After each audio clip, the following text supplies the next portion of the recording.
matin, je voudrais parler de la persévérance dans la vision. Alléluia. Persévérer dans la vision. Et pour ça, je voudrais qu'on lise rapidement, vraiment rapidement, pour que je puisse rentrer très vite aussi dans le message. Le livre de Genèse, son chapitre 26, verset 15. Tous les puits qu'avaient creusés les serviteurs de mon père, du temps d'Abraham, son père, les Philistins les comblèrent et les remplirent de poussière. Et Abimelech dit à Isaac, va-t'en de genoux, car tu es beaucoup plus puissant que nous. Isaac partit de là et campa dans la vallée de Guérar où il s'établit. Isaac creusa de nouveau les puits d'eau qu'on avait creusés du temps d'Abraham, son père, et qu'avaient comblé les Philistins après la mort d'Abraham. Et il leur donna les mêmes noms que son père leur avait donnés. Les serviteurs d'Isaac creusèrent encore dans la vallée et y trouvèrent un puits d'eau vive. Les bergers de Guérar querellèrent les bergers d'Isaac en disant, l'eau est à nous. Et il donna au puits le nom d'Ézek, parce qu'ils étaient disputés avec lui. Ses serviteurs creusèrent un autre puits, au sujet duquel on chercha aussi une querelle, et il l'appelait Sitna. Il se transporta de là et creusa un autre puits, pour lequel on ne cherchait pas querelle, et il l'appelait Rebaoth. Car il dit, l'Éternel nous a maintenant mis au large, et nous prospérons dans le pays. Amen. Amen. Amen. On dit, j'aime cette parole. J'aime cette parole. Que ça soit dans la présence du Seigneur. C'est merveilleux d'entendre ces histoires qu'on nous raconte dans la Bible pour nous aider à aller encore mieux dans ce monde dans lequel nous sommes. À notre époque, au milieu de cette génération dans laquelle nous sommes, notre entourage, pour qu'il y ait un impact, il est écrit plusieurs histoires. Vous savez, c'est une histoire qu'on nous raconte. C'est vraiment une histoire qu'on nous raconte pour nous montrer le parcours qu'a suivi notre père Abraham et aussi, je peux dire, son héritier Isaac. Ici, la Bible dit qu'Isaac, après la mort de son père, a donc hérité de tout. Mais lui qui était béni de Dieu va se trouver confronté à quelque chose d'extraordinaire. Quand je dis extraordinaire, parce que tout ce que Dieu fait est extraordinaire. Ça dépend de la position dans laquelle tu te trouves. La Bible dit que les puits qui ont permis qu'Abraham soit riche, qu'Abraham soit respecté, qu'Abraham prospère, ont été bouchés par ses ennemis. Tout a été refermé. Moi, je me pose la question, mais ces ennemis-là, est-ce qu'ils ne pouvaient pas utiliser ces puits-là, eux aussi pour continuer? Mais ils ont fermé ces puits. On dit Isaac est arrivé à un certain âge, doit aussi prendre le relais. Et Isaac va donc pour déboucher les puits, puisqu'il a vu Dieu bénir son père à ces endroits. Il débouche les puits parce qu'il se dit, s'il y avait de l'eau à cet endroit, ça veut dire qu'à mon temps aussi il peut y avoir de l'eau. Donc je vais commencer là déjà où je connais. Écoutez-moi une chose. Souvent on commence toujours par rapport à ce qu'on a déjà appris dans la vie. On part toujours des exemples qu'on a reçus. Mais ces exemples-là, souvent, ne sont pas forcément les exemples que Dieu voudrait. Est-ce qu'on me suit ce matin? Souvent, on dit, papa a fait ceci, donc je vais faire cela. Et puis, la Bible dit que Isaac s'est trouvé au moment où il est en train de creuser. Il creuse effectivement, il voit que ça a du fruit. Il voit qu'il y a de l'eau. Mais, entre la mort de son père et à ce qu'il prenne les rênes, il y a eu des ennemis qui se sont levés. Parce qu'ils ont vu que papa a prospéré. Ils ont vu que ton père a réussi à bâtir quelque chose. Et comme ça, dans la vie chrétienne, nous avons beaucoup parmi nous qui venons derrière, après nos parents, et puis on ne sait pas pourquoi, mais il y a des difficultés qui arrivent. Et pourtant, papa nous a donné des bons conseils, maman nous a donné des bons conseils. On a essayé de suivre même les conseils du pasteur, parce qu'aujourd'hui les pasteurs sont nos papas aussi spirituels. On essaie de suivre les conseils du pasteur et puis on se rend compte qu'il y a des blocages qui sont là. À chaque fois qu'on essaie de faire quelque chose, il y a un blocage et une opposition qui arrive. Et Isaac était comme nous. Mais je voudrais transporter quelqu'un un peu dans le temps. En rappelant à une personne parmi nous ce matin qu'à cette période-là, Dieu agissait de lui-même au travers d'Abraham. Il n'y avait pas d'intermédiaire entre Dieu et Abraham. Il n'y avait pas d'intermédiaire entre Dieu et Isaac. Ça veut dire que Isaac était environné, entouré de l'onction divine. Malgré qu'il était environné, entouré, il avait l'assurance de Dieu, il avait la promesse de Dieu. Malgré cela, des ennemis se sont levés contre lui. Je vais dire à quelqu'un ce matin, quelle que soit la promesse que Dieu t'a donnée, quelle que soit la promesse que tu as dans le cœur, quelle que soit la vision que l'Éternel t'a présentée, qui te fait marcher aujourd'hui, sache que tu auras des ennemis. Et à chaque fois que tu vas planter quelque chose, en exemple que le pasteur t'a donné, dans la prière même que le pasteur t'a donné, il faut qu'il y ait quelqu'un qui se lève pour refermer le tout. Amen, amen. Alléluia. Amen. Alléluia. Amen. Et il persévérait dans la vision.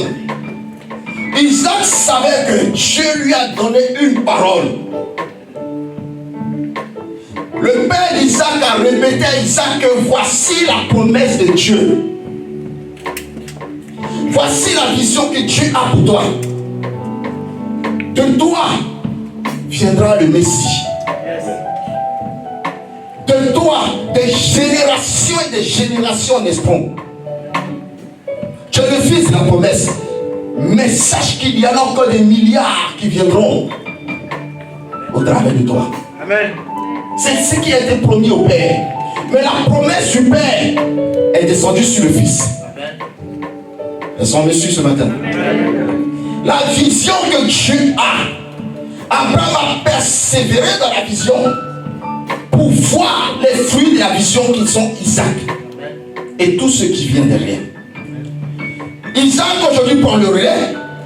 Et Isaac aussi marche, mais on aurait pu dire, mais comme Isaac a vu Dieu fonctionner avec Abraham, il serait plus facile à Isaac aujourd'hui de rentrer dans la voie du Seigneur. Mais je peux vous assurer qu'Isaac priait. Isaac, depuis son enfance, était baigné dans la prière, si vous vous rappelez de l'épreuve du sacrifice. Isaac pose la question au Père, il dit, mais je sais que pour faire sacrifice, il faut du bois.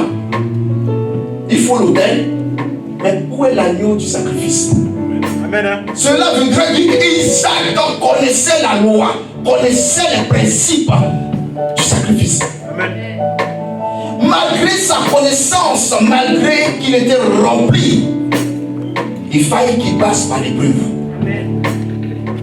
Une vision sans un être qui persévère, qui a de la patience et qui persévère, la vision finira par mourir. Peu importe, même si elle vient de Dieu, elle mourra. Écoutez bien, quand il dit mourra, ça ne veut pas dire qu'elle va mourir en vérité. Ça veut dire que l'homme pour lequel la promesse a été dite n'arrivera pas à l'emmener à l'accomplissement. Et il mourra avant l'accomplissement de la promesse. Sinon la vision, la parole de Dieu ne peut pas mourir. Donc on se comprend, j'ai remis les choses parce que j'ai entendu des voix qui étaient en train de me dire, mais attends, le monsieur il dit quoi? Elle mourra. Pourquoi? Parce qu'il y a une personne qui n'est pas préparée à la persévérance. La persévérance est un esprit qu'on recherche. Et quand tu vas aller loin avec Dieu, la première arme dont tu dois te doter, c'est la persévérance. Parce que quelqu'un à qui Dieu donne une vision, cette personne-là ne sait pas comment Dieu va accomplir la vision. C'est une étape pour atteindre la vision. Un processus pour amener la vision de Dieu à l'accomplissement dans la vie d'une personne. Amen. Mais pour que cette personne puisse tenir, il fallait qu'il soit persévérant. La persévérance dans la vision produit les bons fruits. La persévérance dans la vision fait de sorte que la personne qui est dans la vision ne regarde pas ailleurs pour accomplir la vision que Dieu lui a présentée. Mais il persévère dans la prière. La Bible dit, un temps est arrivé, Abraham, dans la promesse, dans la vision de Dieu, Abraham a regardé ailleurs. Oh, il y a besoin. Et Dieu a dit à Abraham, c'est pas toi de mon ailleurs. Écoutez-moi. Je dis à Abraham, l'ailleurs que tu as créé, c'est pas toi de cela parce que moi, c'est la persévérance. Tu dois persévérer dans la prière, persévérer dans la vision. Je te donne une vision. C'est moi qui dois l'accomplir. Je te dis, elle s'accomplira au travers de Sarah, ni au travers d'Agar, ni au travers d'une autre femme, mais au travers de Sarah. Et tu dois persévérer. Attends là cette vision. Sois patient dans la vision. Persévère simplement dans la prière. Et moi, l'Éternel, je me suffirai pour la vision. Isaac à son tour arrive. Et puis tu vois que son père a déjà posé les bases. Mais il y a des jaloux qui sont là spirituellement comme humainement, qui marchent avec nous, qui sont avec nous, qui regardent simplement. Abraham était fort. Abraham était fort. Quand tu hérites d'une vision forte, quand tu hérites de quelque chose de puissant de Dieu, sache que tu dois avoir les épaules larges, tu dois avoir le dos dur, la persévérance, tu dois avoir la fidélité, tu dois avoir une obligation que tu t'imposes, un régime que tu t'imposes, parce que tout ce que Dieu révèle est plus grand que l'être humain lui-même. Amen. Isaac le savait. Alors la Bible dit qu'il vient creuser, il ferme. Il creuse encore, l'autre côté il ferme. Il creuse encore, il ferme. Écoutez-moi. La Bible dit qu'un moment arrive. L'Esprit dit à Isaac, ne baisse pas les bras, persévère. Ils n'ont qu'à te faire les querelles. Et regardez, Isaac ne répondait pas du tout à leurs querelles. Il persévérait dans le travail. Creusons. Continue, creuser. La Bible dit, se creuser dans cette parole-là, je vais simplement un peu essayer de l'imager autrement. Creuser, c'est d'aller en eau profonde avec Dieu. Quand tu creuses et que tu vois que c'est difficile, que tu vois que les soucis viennent encore refermer, le moment où tu as commencé à avoir de l'espoir, continue à te déplacer et continue à creuser encore. Ne t'arrête pas.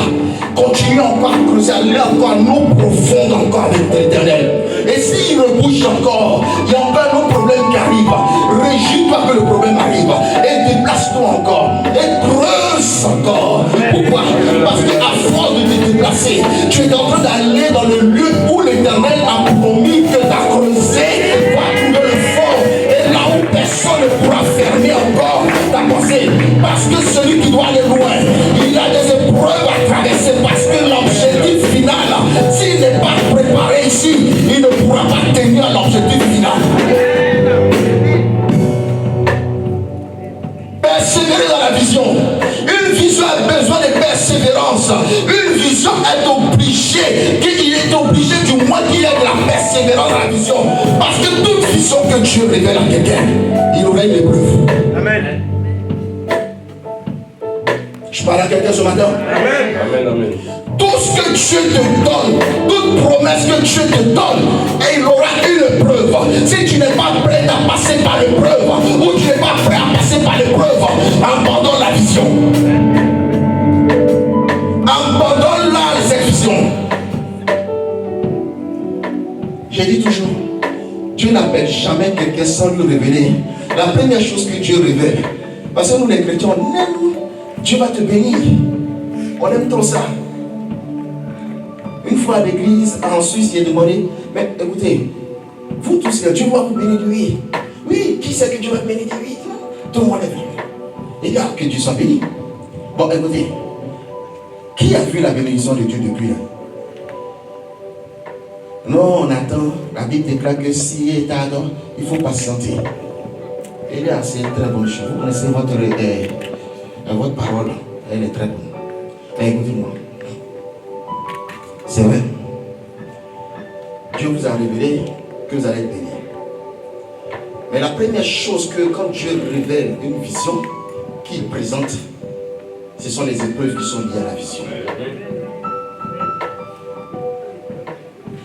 Beaucoup parmi nous aussi, nous avons tous dans notre cœur une promesse. Mais nous n'avons pas les épreuves qui sont liées à la promesse. Alors quand les épreuves se présentent, nous défaillons. Pourquoi? Parce que la vision n'est pas complète. Ta vision n'est pas complète. Pour qu'elle soit complète, Dieu te révèle ce qui va amener l'obstacle. Du moins, ce n'est même pas un obstacle, ce qui sera comme une épreuve pour que tu atteignes la vision. Il n'y a aucune vision qui nous est présentée qui s'accomplit le lendemain lui-même. Je ne sais pas si on me comprend ça. Si tu as prié l'Éternel, que l'Éternel t'a révélé quelque chose de bon pour toi, l'Éternel doit te révéler aussi que pour atteindre ce qui est bon, la semence que tu mets dans la terre, pour qu'elle puisse porter le fruit, elle doit mourir dans la terre. Elle pourrit dans la terre et ensuite elle trouve la force dans la terre de te relever et de percer la terre. Écoutez, tu vois une petite graine comme ça, tu la mets dans une terre asséchée et puis un moment arrive, elle brise l'obstacle et puis elle sort de la terre. Et maintenant, dois-je regarder au soleil et elle va vers le soleil, malgré que le soleil la brûle, mais elle sait qu'elle doit grandir. Parce que si elle ne grandit pas, elle ne portera pas du fruit. Quand tu creuses, pendant que les obstacles sont là, tu continues à creuser, tu persévères dans la foi que l'Éternel t'a dit et t'assures que tu es en train, sans te rendre compte, de fortifier, sans que tu te rends compte, tu t'adaptes, sans te rendre compte, tu prends, tu revêtis la puissance de l'esprit, sans te rendre compte, tu es en train de monter encore plus haut, sans te rendre compte, l'Éternel est en train de positionner. Et au fur et à mesure que tu avances dans la persévérance, tu te trouves maintenant dans le Canaan.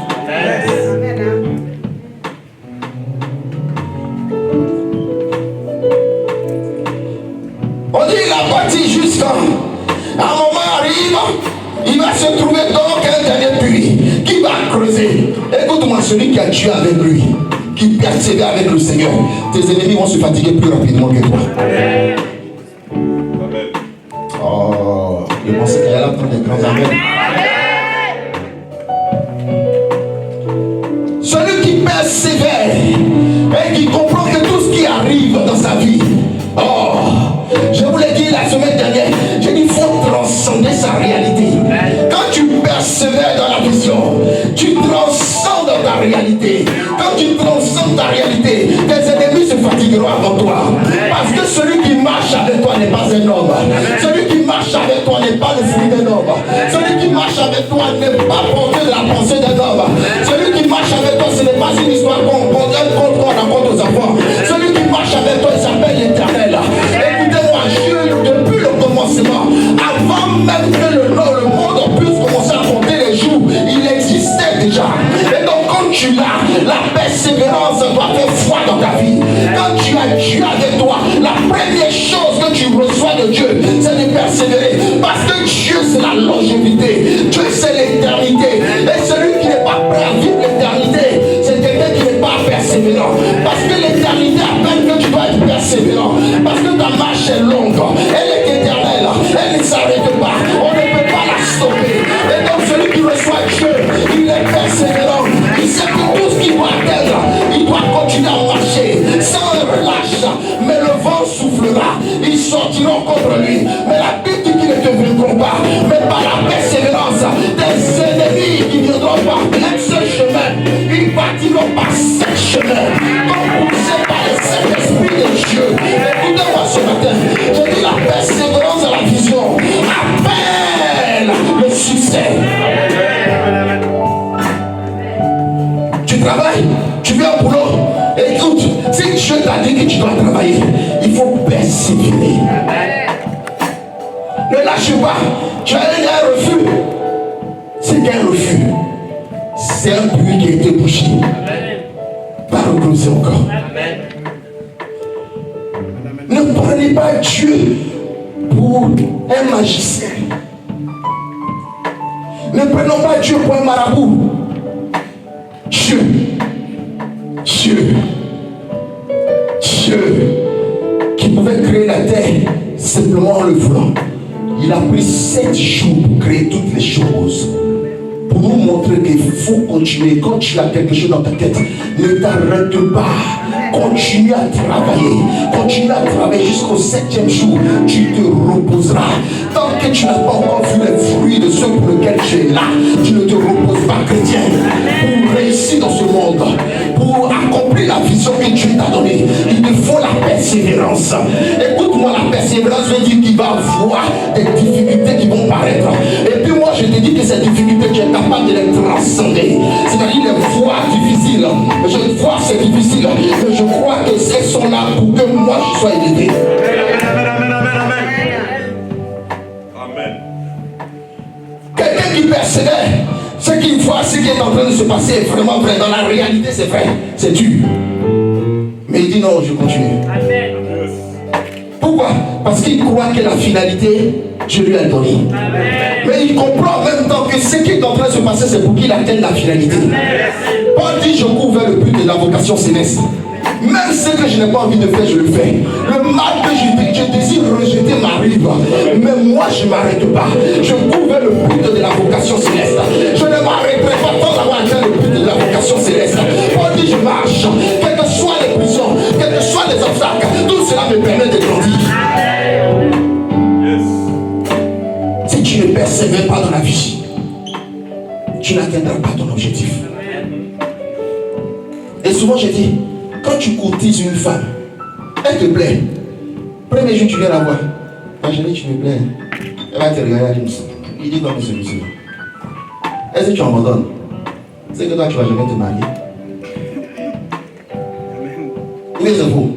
C'est seulement dans ça là que nous, on persévère. Là, seulement on persévère. Mais je vais te dire une chose. Même dans ton travail, même dans ton quotidien, même dans la vie, même dans ton enseignement, même dans le suivi du Seigneur, tu dois persévérer. Il aura des hauts et des bas. Quand on accepte le Seigneur, on doit accepter qu'il a des hauts et des bas. Jésus dit, il faut que tu portes ta croix.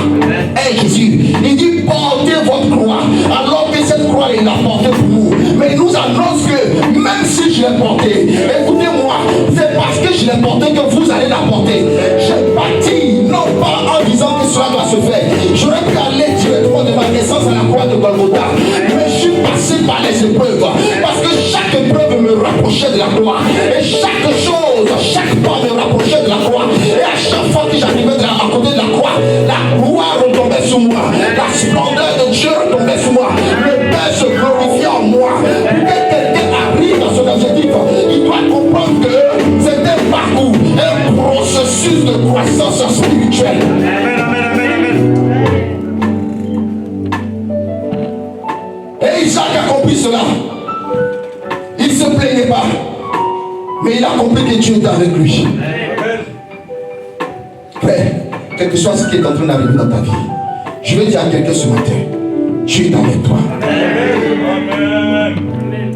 Je disais tout à l'heure, pasteur, il dit quelque chose que tu es en train de traverser.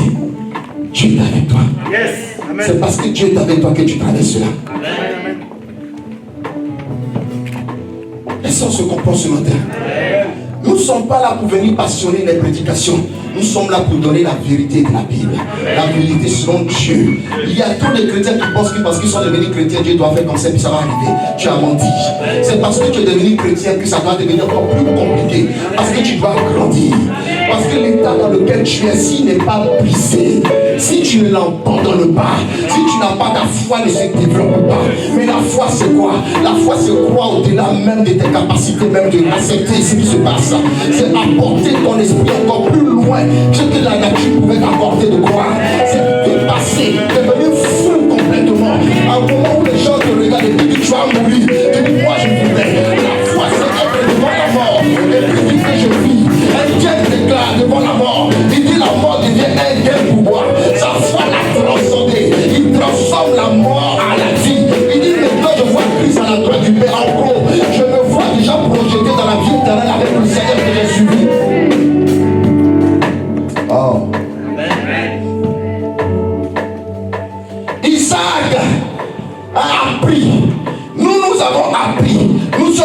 apprendre. Mais quand est-ce que nous allons mettre en application ce que nous apprenons? L'église n'est pas un lieu où tu viens et puis l'argent est versé.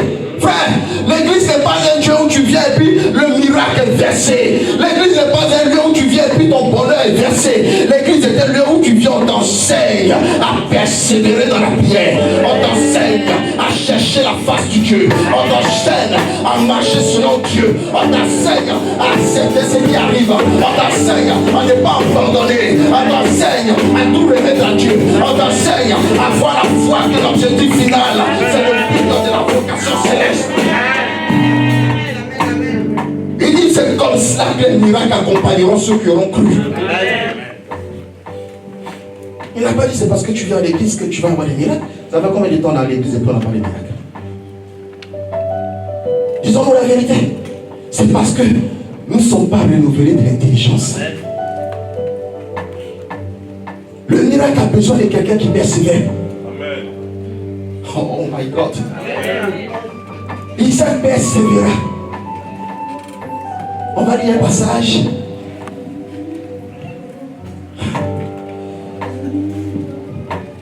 On va lire rapidement le livre. Hébreux 12, verset 1. Quand tu persévères, l'Éternel va te permettre de creuser plus vite que ceux qui rebouchent des trous. Amen. Oh. Amen. Oh. Parce que plus le premier trou a été bouché, tu attaques le deuxième. Quand tu vois qu'ils vont venir boucher le deuxième trou, écoutez-moi, la Bible dit qu'il n'y a rien qui arrive à ses serviteurs sans que Dieu ne l'ait révélé. L'avantage que nous avons, nous qui nous connectons à Dieu, nous qui sommes enfants de Dieu, nous qui persévérons, nous qui sommes dans la prière, c'est que l'Éternel nous révèle ce qui doit arriver. Frère, je te dis, il y a quelque chose qui ne doit pas t'arriver parce que ça doit t'arriver, puis tu es surpris que cela t'arrive. Moi, ça fait des années, sans vouloir, non, ça fait des années que je ne suis pas surpris de ce qui arrive dans ma vie. Pourquoi? Parce que l'Éternel me fait la grâce de savoir ce qui va arriver avant que ça arrive. Et quand ça arrive, je le prends avec sourire. Pourquoi? Et je suis connecté à Dieu. Parce que le but de Dieu dans ma vie, je la connais. Et donc, je sais que ce but-là aussi, puisqu'il m'a révélé ce but-là, c'est qu'il m'a révélé aussi qu'il va avoir des épreuves. Et donc, tout ce qui vient conclut à mon bien-être, conclut à l'accomplissement de l'objet de Dieu. Écoutez-moi très bien. La Bible dit, quand sa voix est sortie de sa bouche, elle ne revient pas à lui sans accomplir l'œuvre pour laquelle elle a été destinée. Et donc, si j'ai reçu une promesse de Dieu, c'est que forcément, elle va s'accomplir. Et tout ce qui arrive dans ma vie, c'est que ces choses-là arrivent parce que la voix de Dieu doit s'accomplir dans ma vie. Alors, pourquoi je m'inquiète? Pourquoi je m'inquiète? Isaac dit de quoi m'inquiéterais-je? Pourquoi? J'ai l'Éternel avec moi. Il a donné une promesse à mon père que j'ai hérité. Et je dois l'emmener jusqu'au bout. Donc, vous bougez, je continue à creuser. Vous bougez, je continue à creuser. Arrivé à la deuxième fois, Isaac comprend qu'il faut qu'on soit plus rapide que ceux qui bougent. Ah, il va parler. Écoute-moi, je disais tout à l'heure au pasteur, il dit pasteur, toutes les difficultés qui t'arrivent, laisse-moi te dire une chose, il faut que tu changes de stratégie. Creuse plus vite, encore plus vite que ce qui est en train d'arriver. Parce que toi tu as la révélation, tu as Christ en toi. Et donc tu as la révélation. Tu sais que tu vas creuser ici. Ils vont venir boucher. Pourquoi ça te surprend quand ils bouchent? Amen. Yes. Creuse. C'est-à-dire au moment où tu as fini de faire ça là, commence déjà à creuser l'autre. Quand ils viennent boucher ça, tu as creusé. Ils vont se fatiguer plus vite que toi. Parce que personne ne peut suivre le rythme de Dieu. Quelqu'un qui marche avec Dieu. La Bible dit, ce n'est plus moi qui vis, mais c'est Christ qui vit en moi. Ce n'est plus moi qui creuse, mais c'est Christ qui creuse pour moi. Ce n'est plus moi qui m'élève, mais c'est Christ qui m'élève. Ce n'est plus moi qui cherche, mais c'est Christ qui a déjà tout planifié. Et vous frappez à la porte, on ne vous ouvre pas parce que vous frappez mal. Frère, comprends dans cette parole qu'il y a une façon de faire avec Dieu. Mais nous faisons souvent la façon qui peut plaire à notre chair. Isaac savait que là, la scie n'avait pas de l'eau. Écoute, ses brebis mouraient, même son peuple mourait. Mais il comprend une chose, ce n'est ni par ma force, ni par ma puissance, mais par l'Esprit de Dieu que les choses vont se faire. Persévérer dans la foi de l'Éternel. Persévérer dans la parole de Dieu. Persévérer, ce n'est pas facile. L'église, ce n'est pas un conte. Ce n'est pas une histoire où on nous permet de nous projeter dans des rêves. Et le rêve, un rêve, il reste toujours dans je dis toujours dans l'astral. Le rêve, si tu veux le voir, tu dois l'appeler à l'existence. Mais quand on parle de quelque chose appelé à l'existence, c'est quelque chose qui n'existe pas quand on en met à l'existence. Il y a une action, il y a des oppositions. On a dit Daniel se trouve là devant une réalité, la liberté du peuple d'Israël. Il comprend que ce moment-là, depuis longtemps, pendant 70 ans, le peuple d'Israël devait être plus libre. Daniel commence à prier. Il persévère dans la prière. Écoutez-moi ce que Dieu va faire. Dieu va lui révéler quelque chose de particulier. Oh my God. Je lui dis, prends les livres, regarde dans ces livres, parce que ce que moi j'ai dit doit s'accomplir. Et il lit, et il comprend que dans les livres, il est écrit que la déportation, le temps de l'esclavage était terminé. Et pourtant, ils étaient encore. Dieu peut te révéler ta destinée. Mais si tu n'as pas la vérité dans ton corps, tu n'as pas la parole, tu ne persévères pas dans la parole, dans la méditation de la parole, je t'assure que tu passeras à côté de ton temps. Mais Dieu merci, on peut rendre plus le temps. La Bible dit que Daniel a commencé à prier, à persévérer, même dans la prière. Et alors je Perse, le prince de Perse qui vient couvrir la prière, bloquer sa prière. Mais Daniel a persévéré. Il persévère. Je parlais avec une de mes filles qui me dit quand elle prie, elle ne comprend pas, mais elle n'arrive pas à décoller. Elle dit ma fille, il faut continuer. Continuer. Mais souvent je me sens fatigué.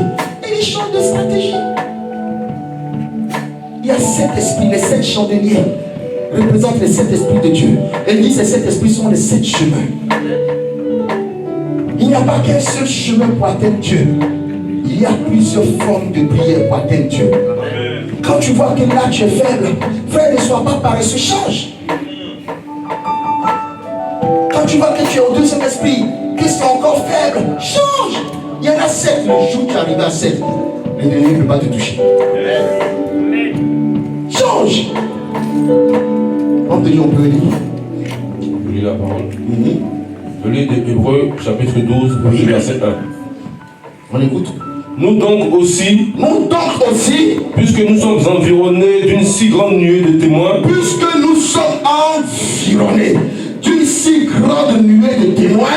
rejetons tout fardeau, et le péché qui nous enveloppe si facilement, et courons avec persévérance,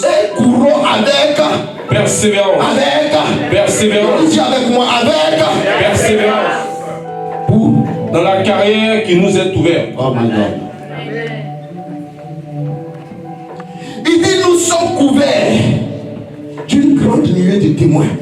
En gros, la parole que j'ai libérée sur votre vie, cette carrière que j'ai libérée sur votre vie, le but que j'ai libéré sur votre vie, écoutez-moi très bien. Tu penses que tu es seul, mais il y a beaucoup de personnes autour de toi qui dépendent de ce que tu as révélé sur ta vie. Vous m'entendez souvent dire ici, nous sommes des égoïstes. Parce que nous ne pensons qu'à nous. Mais en fait, quand tu t'assois, avant de poser un acte malsain, tu réfléchis. Parce qu'il y a ton père, il y a ta mère. Et si tu es père, il y a tes enfants, il y a ton épouse, il y a les générations qui viennent après toi.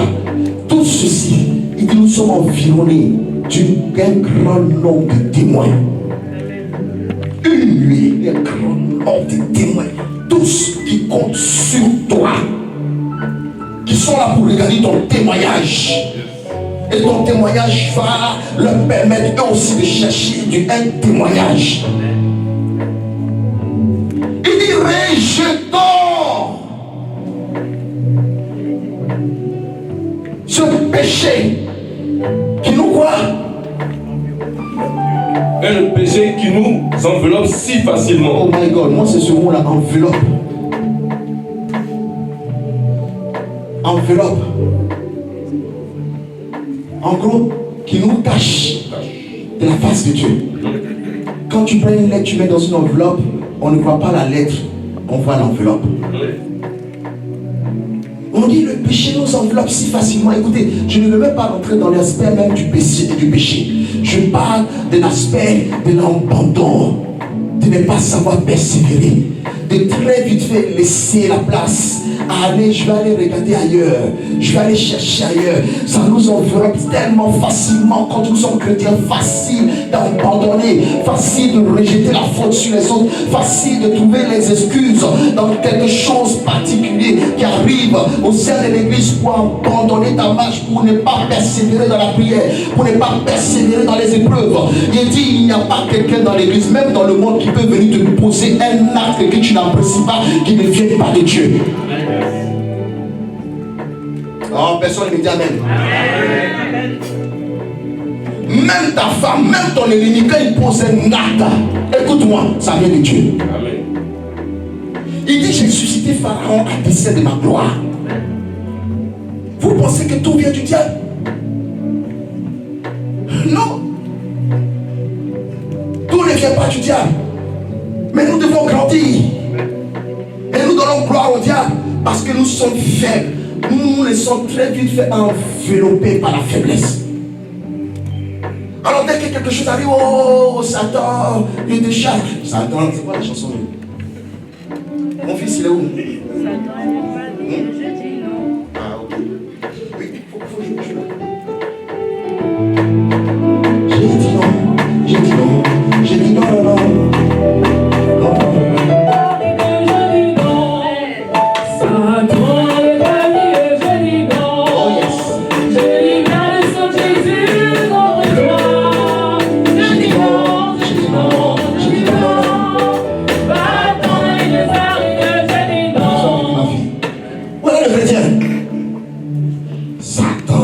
Avec ma vie, j'ai dit non. Dès qu'il y a un petit truc, j'ai dit non. J'ai dit non, j'ai dit non, j'ai dit non, non, non.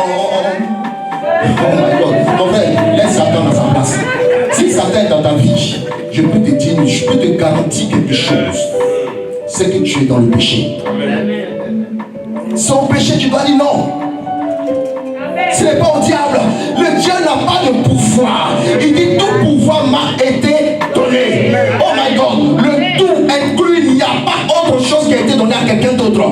Tout pouvoir m'a été donné. Et à vous, j'ai donné le pouvoir de marcher sur les serpents et les scorpions. Et rien de ce que l'ennemi fera ne pourra vous nuire. À la seule condition que vous soyez en moi, je sois en vous. Mais si l'ennemi rentre dans votre vie, c'est qu'il y a une faille dans votre vie.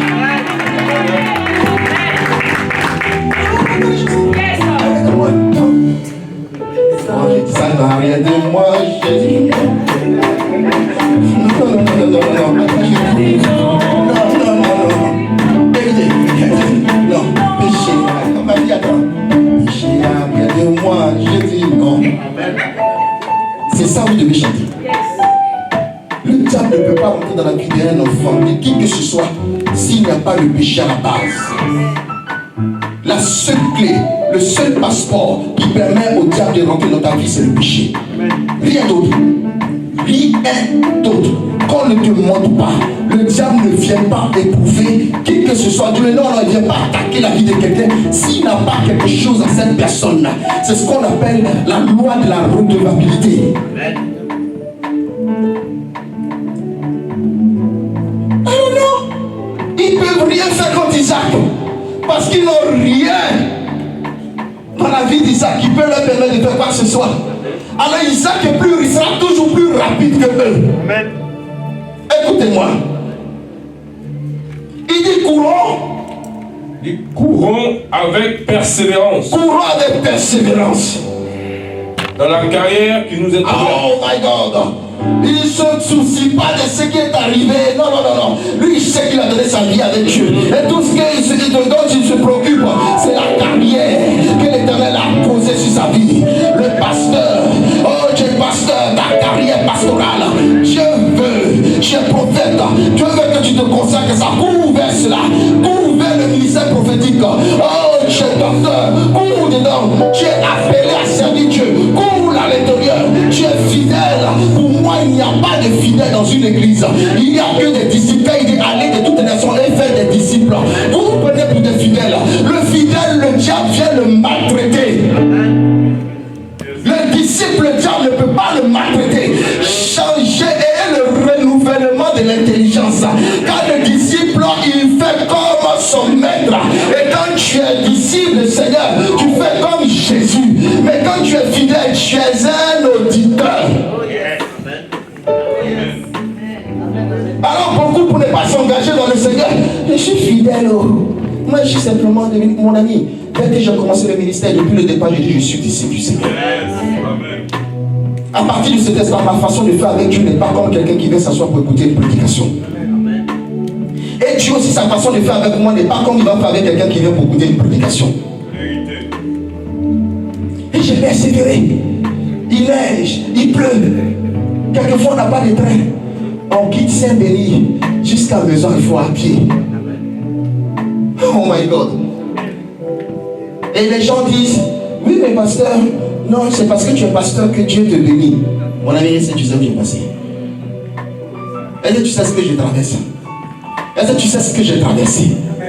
Alors on voit des serviteurs de Dieu qui abordent peut-être, on va dire, on exagère, des choses grandes, luxueuses, et on dit, mais pourquoi? Ils sont des serviteurs, ils doivent être humbles. My God. Tu sais où il est passé? Tu crois que les choses tombent du ciel? Pourquoi pour toi n'est pas tombé? Il a payé le prix. Il a persévéré. On ne croyait plus en lui. Il a persévéré. Il s'est attaché à Dieu pendant que les hommes l'abandonnaient. Et jusqu'à présent, vous continuez à les critiquer, à parler d'eux. Mais écoutez, ce qui traverse, tu ne peux pas le traverser. Respectez Dieu. Toi, tu veux que Dieu fasse pour toi. Et quand l'autre Dieu l'élève dans la richesse, tu parles de lui, tu dis que non, c'est un pasteur, il vole l'argent des hommes. Tu es devenu juge. C'est Dieu qui juge, ce n'est pas toi qui juges. La façon que tu vas bénir leur vie, c'est de la même façon que Dieu bénira ta vie. Écoutez-moi, je te dis une vérité. Souvent on est là, chrétien, on est trop dans les bizarreries. Même si le pasteur, il est pécheur, qui vient me donner une parole qui vient de Dieu, je la prends. Je ne regarde pas s'il est pécheur ou pas, parce que je ne sais pas si c'est Dieu qui l'a envoyé pour me parler. Mais non, lui là, je l'ai vu en boîte, qu'est-ce qu'il va me raconter? Qu'est-ce qu'il va me dire? Qu'est-ce qu'il va me dire? Celui-là, qu'est-ce qu'il va me dire? L'âne a parlé à Baal. L'âne, un âne. Parce que tout le monde, quand on est enfant de Dieu, alors on n'écoute pas à côté. Nous, on est chrétiens, donc on n'écoute plus rien. Nous, on connaît trop. Frère, un âne, il allait mourir s'il traversait. Dieu lui parle, mais il ne comprend plus, il était dans la dimension prophétique. Je suis serviteur de Dieu. Mais quelquefois, Dieu se sert du moins que rien. Et toi, tu considères en tant que moins que rien. Mais pour Dieu, il a une grande valeur pour ta vie. Amen, amen, amen. Isaac a compris que ces hommes étaient une grande valeur pour lui. La Bible dit qu'à un moment, il est arrivé. Il est devenu roi dans la région. Tout le monde le respectait. Écoute-moi, quel est le chrétien qui est venu dans ta vie un jour t'amener l'argent? C'est un chrétien qui t'envoie chez toi. Ton travail là, c'est un chrétien qui a la tête. Regardez l'hypocrisie des chrétiens. Ils rejettent les autres. Et pourtant, ils sont prêts pour travailler pour l'argent des autres. Si tu pouvais t'asseoir dans le travail d'un chrétien, moi j'allais te dire, ok, je comprends. Mais vous tous, nous tous qui sommes ici, on travaille pour des Illuminati. C'est Dieu qui a favorisé cela. Mais comme notre bouche aime parler vite, c'est nous on dit les païens. Vous savez ce qu'on appelle païen?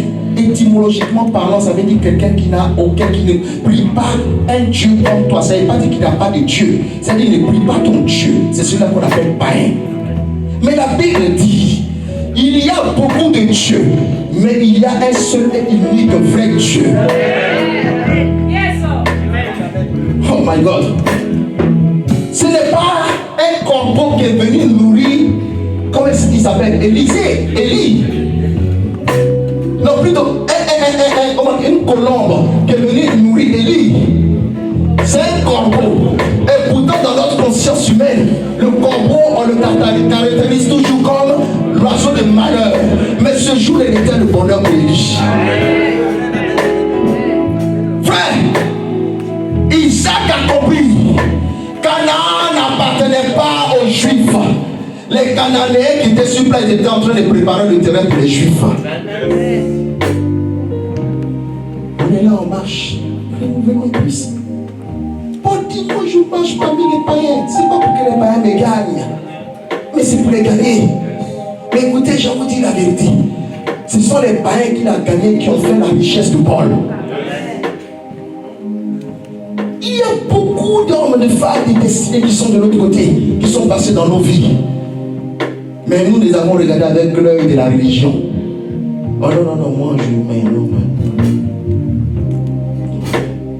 Frère, le jour où tu trouves une multinationale où on embauche les chrétiens, et puis s'ils peuvent embaucher tous les chrétiens du monde entier, il faut me dire j'ai parti me faire embaucher. Mais tant que tu travailles pour des hommes qui n'ont peut-être pas le même Dieu que toi, il faut te taire. Parce que tu ne connais pas le plan de Dieu pour toi. Frère, je vais te parler d'une vérité. Il y a tellement de bénédictions en retard parce qu'on n'a pas le renouvellement de l'intelligence. Quand tu persévères dans la prière, tu persévères dans la vision, tu te révèles toutes ces choses-là. Souvent, je vais à Abidjan et puis je vais parler à l'imam de la mosquée de Cocodine. C'est mon ami. Alors, les autres pasteurs me disent, mais c'est un musulman. Et il dit après. Mais ce monsieur-là, il m'a appelé un jour et il me dit, tu sais, quand tu seras prêt, je vais te mettre en contact avec des Saoudiens qui cherchent des terrains pour bâtir. Il y a un chrétien qui m'a déjà proposé un groupe des Saoudiens. Milliards, pétro-dollars. Il y a un chrétien qui m'a déjà appelé, même chrétien, quand il a son argent, même pour payer 10, c'est difficile. Est-ce que je parle à quelqu'un ce matin? J'essaie de vous ouvrir l'esprit. Soyez dans la présence de Dieu, persévérez dans la prière.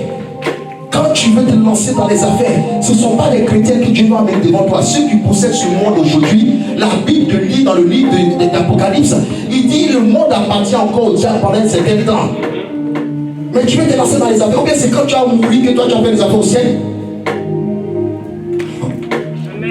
Fais annonce. Et je suis chef d'entreprise.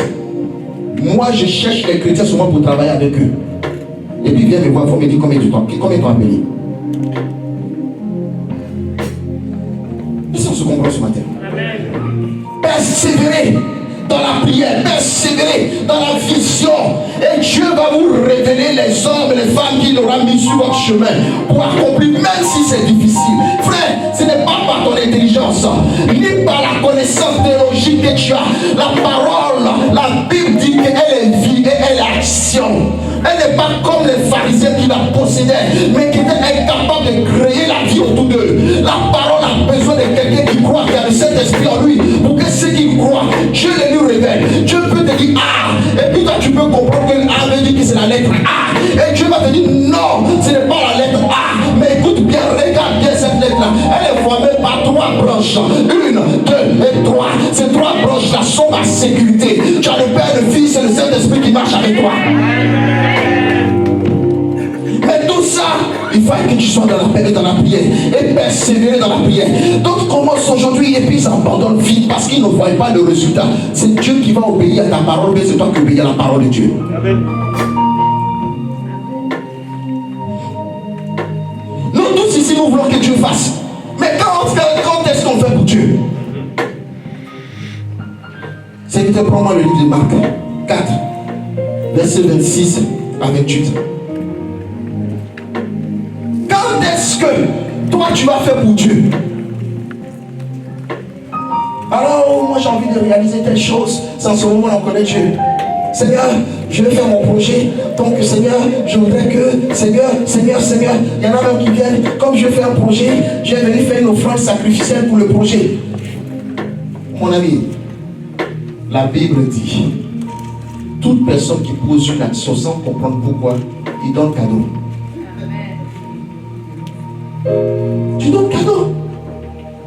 Parce qu'une action est accompagnée par un esprit. On dit ils ont la lettre, mais ils n'ont pas l'esprit de la lettre. Et cet esprit-là, il s'appelle le Saint-Esprit. Le seul qui est capable de dire à l'ange du succès, descend dans la vie de cet enfant, de cette femme, de cet homme, de cette jeune fille, de ce jeune homme. L'ange de l'accélération, pour ne pas que tes ennemis soient au même niveau que toi, c'est que le Saint-Esprit, il dit, je vous ai donné la clé du royaume, le Saint-Esprit. Il surviendra sur vous dans les derniers temps. Il dit, même les enfants prophétiseront, les vieillards auront, il dit plein de choses. En tout cas, il va déverser l'effusion du Saint-Esprit. Pourquoi? Parce que nous devons ouvrir la porte du succès. Pour que ces hommes, ces femmes, ces témoins qui sont autour de nous puissent fléchir les genoux et déclarer que notre Jésus est Seigneur. Mais aujourd'hui, on ne le fait pas dans notre entourage. C'est nous qui sommes en train de colporter ou alors transporter nos malheurs dans la vie de nos parents. J'ai tel problème, j'ai telle situation, j'ai tel ceci. On n'est jamais venu dire à nos parents, oh non, je vais bien par la grâce de Dieu. Et même quand on dit, mais j'ai vu ta situation, oh non, non, cette situation, papa, calme-toi. Il dit, calmez-vous. Les hommes que vous voyez aujourd'hui là, cette nation que vous voyez là en ce moment, vous ne les reverrez plus. Papa, calme-toi, chérie, calme-toi. Aujourd'hui, tu vois, c'est difficile, mais ce n'est pas une difficulté pour qu'on meure, c'est une difficulté pour qu'on soit grand. Calme-toi. Est-ce que tu ne vois pas que le présage d'un jour meilleur est là? Car là où la terre sèche, frère, attends-toi à ce que la pluie tombe dessus. Il faut qu'elle soit sèche pour que quelqu'un ait la puissance, la force, l'espoir, la foi pour invoquer la pluie. Élie, va nourrir cette femme. Il y a la sécheresse dans le pays. Hey, donne-moi à manger. Non, si je te donne à manger, mon fils et moi nous mourrons. Il dit, mais mourrez.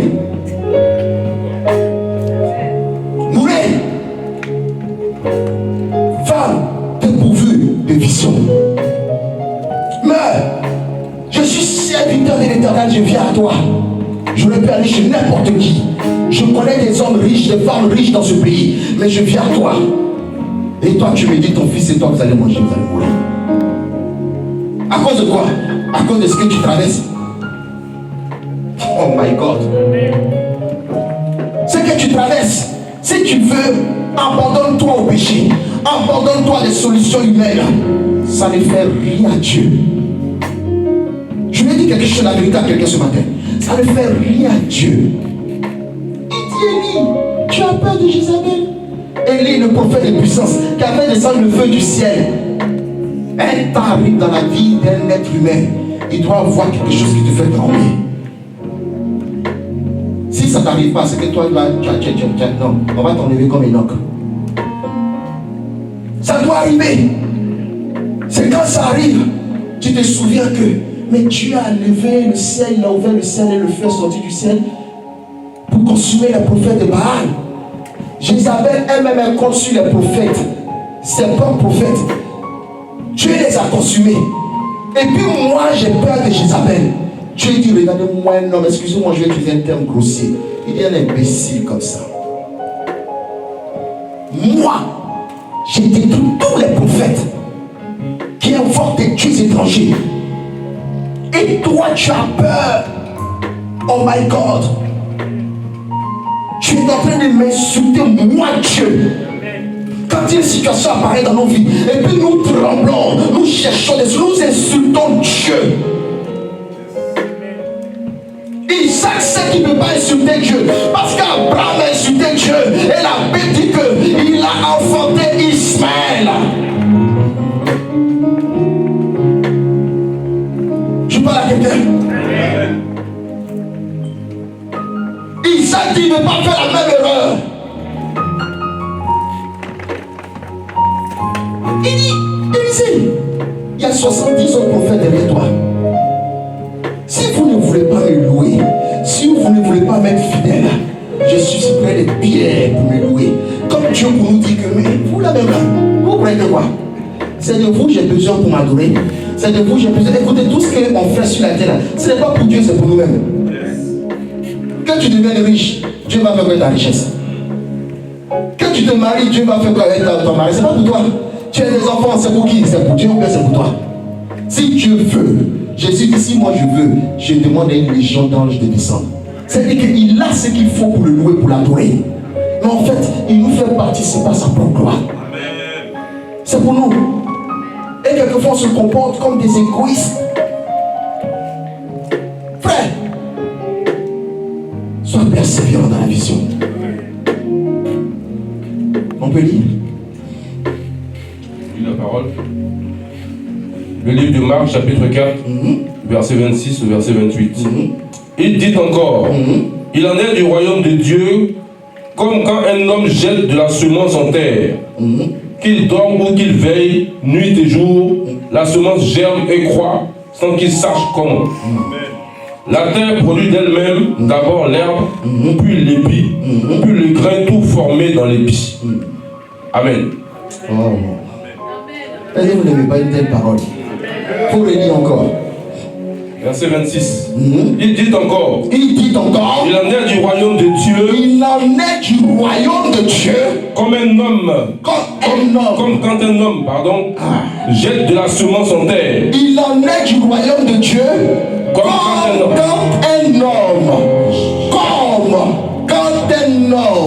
Oh, c'est une comparaison qu'il est en train de faire. Il dit le royaume de Dieu, c'est quand un homme jette de la semence en terre. Ensuite, qu'il dorme ou qu'il veille, nuit et jour, la semence germe et croît sans qu'il sache comment. Écoutez, dans une autre version, on dit c'est comme un homme, quand un homme jette de la semence dans la bonne terre. Oh my God. Qu'il dorme Ou qu'il veille sur la semence. Nuit et jour. La nuit ou le jour. La semence germe. La semence germe. Et croît. Elle va croître. Sans qu'il sache comment. Sans qu'il ne sache comment. Tout ce que vous semez dans la persévérance, dans la parole de Dieu, elle finira tôt ou tard par sortir de terre. Amen. Sans que tu ne saches comment. C'est pour ça que quand quelque chose arrive, ça nous surprend, un miracle. Frère, oui, c'est un miracle pour nous parce que nous ne n'avons pas la conscience de comment les choses se font.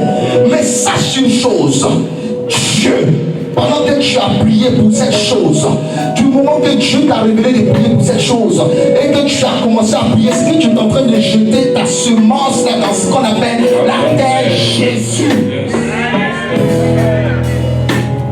Et Jésus se charge lui-même d'emmener la semence que tu as plantée. Il dit tu vas surveiller, tu vas aller te coucher, tu vas revenir la nuit, tu vas regarder, tu ne la verras pas. Mais un jour tu sors de chez toi et puis tu vois, elle germe. Amen. Il n'a pas besoin de toi. En ce moment-là, c'est-à-dire au moment où tu as planté la semence, Jésus n'a plus besoin de toi. Notre seul rôle, c'est de planter la semence dans la bonne terre. Le reste, il n'a pas besoin de nous. Expérimenter Jésus, c'est cela. Je dis chaque jour, je me lève devant Dieu, devant les anges. Je me lève, la première chose que je fais, c'est de commencer à planter pour demain. Aujourd'hui, j'ai planté hier. Je plante pour demain. Je l'ai toujours dit ici. Je ne comprends pas les chrétiens qui se lèvent le matin. Seigneur, je te confie ma journée. Eh mon ami, pendant que toi tu dormais la nuit, le diable a déjà détruit ta journée. 23 heures, avant que tu ne fermes les yeux, tu es en train de détruire maintenant tous les fondements que l'ennemi aurait pu planifier. La Bible dit que Isaac courait, il creusait encore plus rapidement que ceux qui veulent ses détracteurs. Écoute-moi, quand tu commences la journée, la nuit,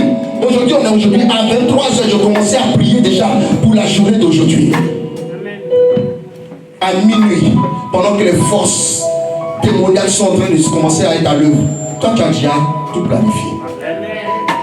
Mais je vois déjà, ils dorment toute la nuit. 8 heures. Moi je ne comprends pas les gens qui arrivent à faire 8 heures de sommeil. 8 heures.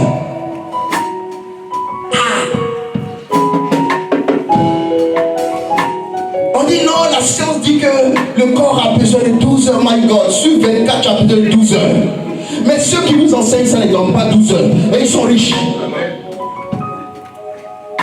On vous donne des paroles pour vous rendre paresseux. Il y en a même qui me disent, oh, je suis fatigué. Papa, je suis fatigué. Aujourd'hui là-bas c'était trop dur. Mon ami, est-ce que je t'ai envoyé d'aller travailler? 8 heures. Peut-être arrivé à un certain âge, oui, il faut se reposer. Mais jeune, fort, plein de vigueur, vous dormez 8 heures. Il y en a même donc 12 heures, 13 heures. Et puis maintenant ils s'élèvent. Seigneur, je te bénis pour ma journée. Amen. Le Seigneur de regarder ce matin, toi. Comme il le faut, une personne qui dit je vais aller chercher du travail. C'est à midi qu'il sort de chez lui, il va aller voir. Bonjour, DRH. Et je suis venu chercher du travail. Il dit bonjour, jeune homme, donne-moi ton CV. Je vais regarder, je te rappelle. Non!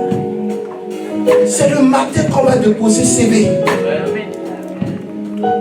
Quand tu fais ça, tu dis au ciel que toi tu es prêt à travailler.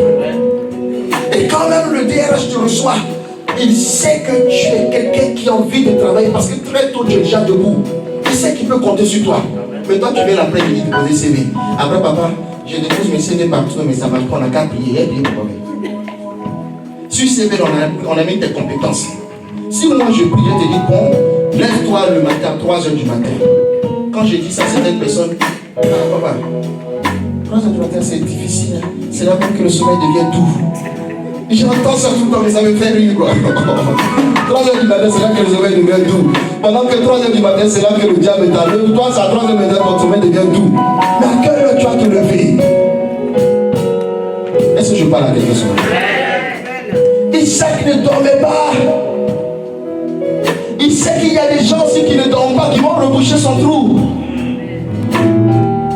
Alors Isaac était toujours éveillé. Il y avait un roulement. Il y avait ces bergers qui faisaient des roulements. Mais dans des familles, il n'y a plus de roulement, il n'y a pas d'Isaac. Il n'y a plus de sentinelles dans les familles.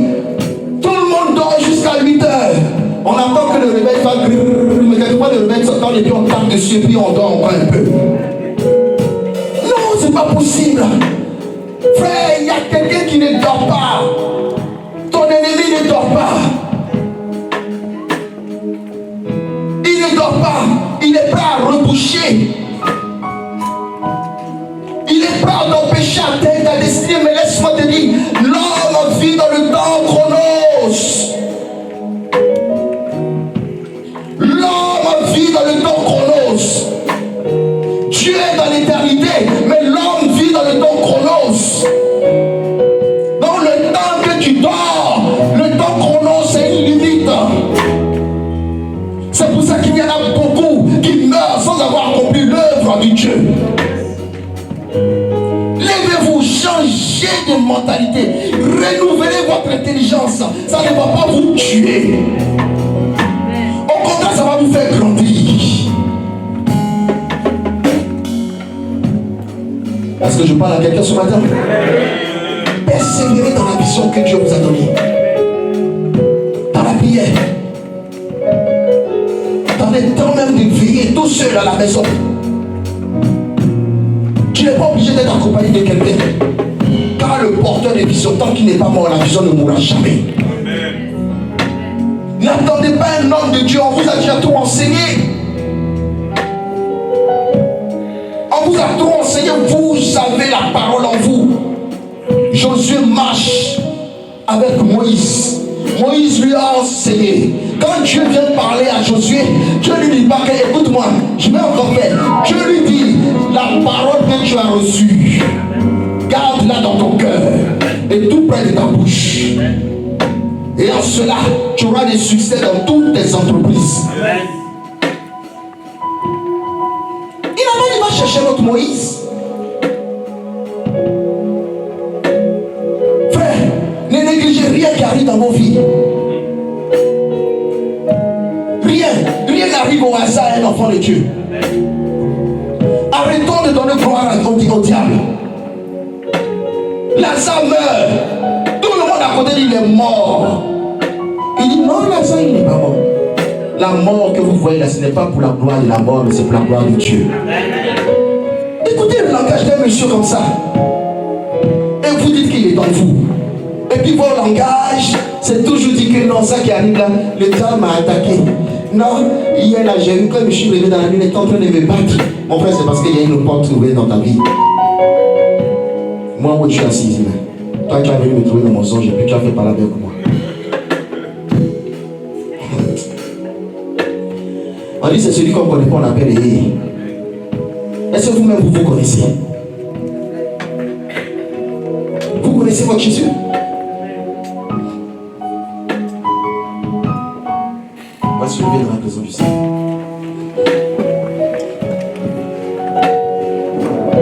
Est-ce que vous connaissez votre Jésus? Tu es venu ce matin, je ne sais pas pourquoi tu es venu. Mais moi, c'est ce que Dieu m'a dit de te dire ce matin. Tu n'es pas n'importe qui.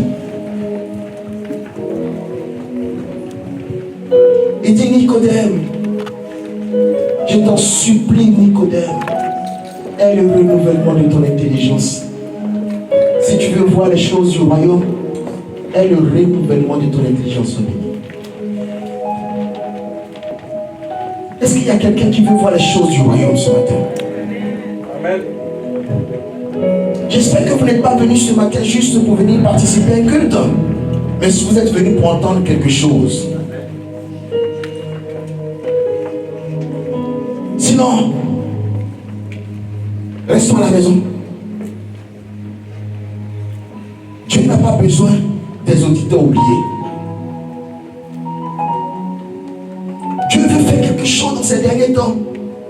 Le monde devient de plus en plus difficile. Le monde vous attend, vous.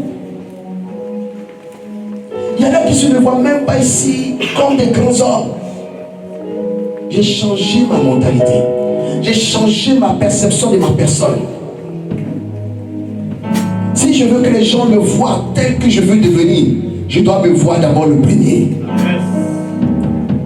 Et quand je sais que je vais devenir président de la République, mon attitude, mon enseignement, mon éducation, mon langage, même mes amis doivent refléter les autres personnes de la sphère politique.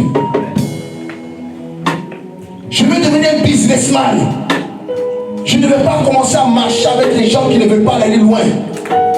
Je marche avec des gens qui sont persévérants, des gens qui sont dans le business. Ils vont me communiquer un esprit, l'esprit de l'entrepreneuriat.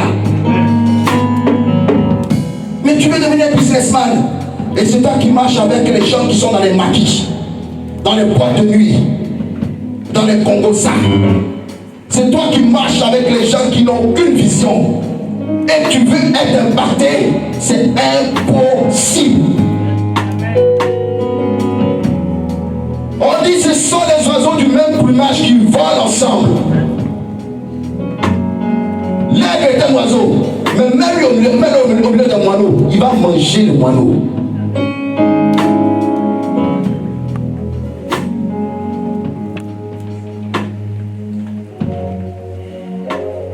Est-ce que je parle à quelqu'un ce matin? 2023 ne doit pas te trouver, ou bien tu ne dois pas être en 2023 comme tu étais en 2022.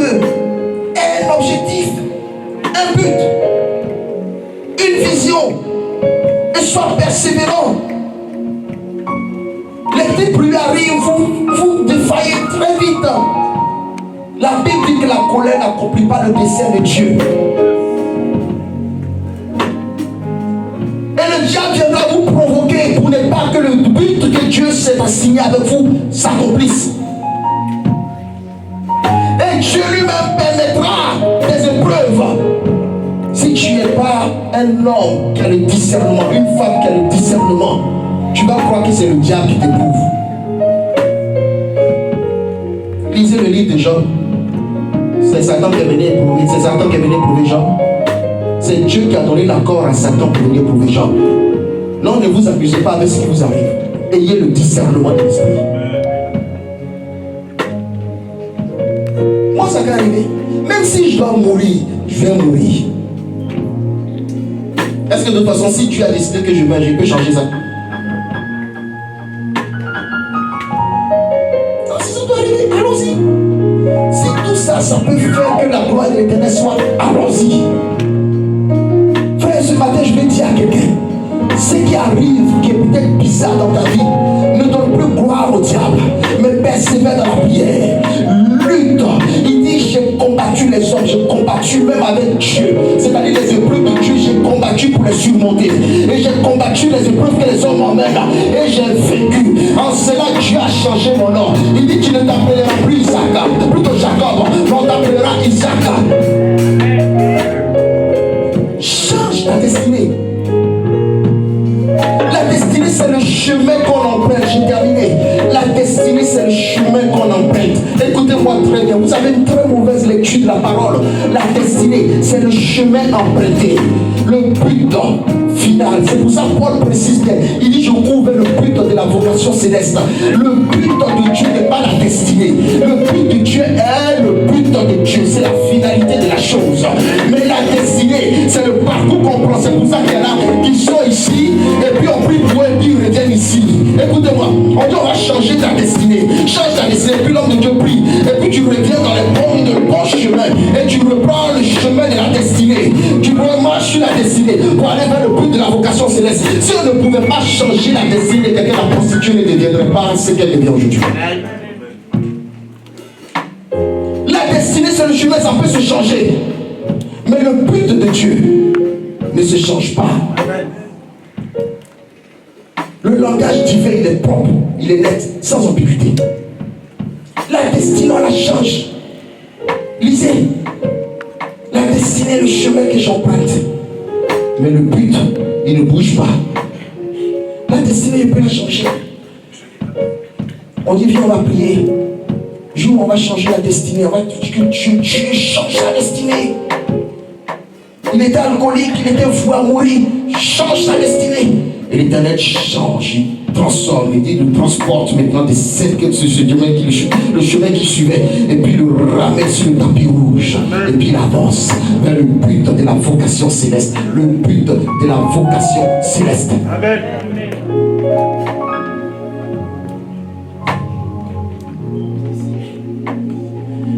Tu vas prier avec moi.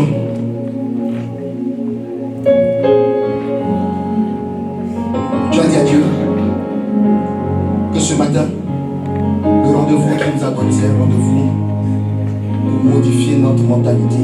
Amen. Pour nous rendre persévérants, endurants dans cette marche avec Dieu. Tu vas dire à Dieu qu'à partir d'aujourd'hui, tu veux vraiment être transformé de l'intérieur. Tu vas dire à Dieu que plus jamais maintenant tu donneras gloire aux choses négatives qui arrivent dans ta vie.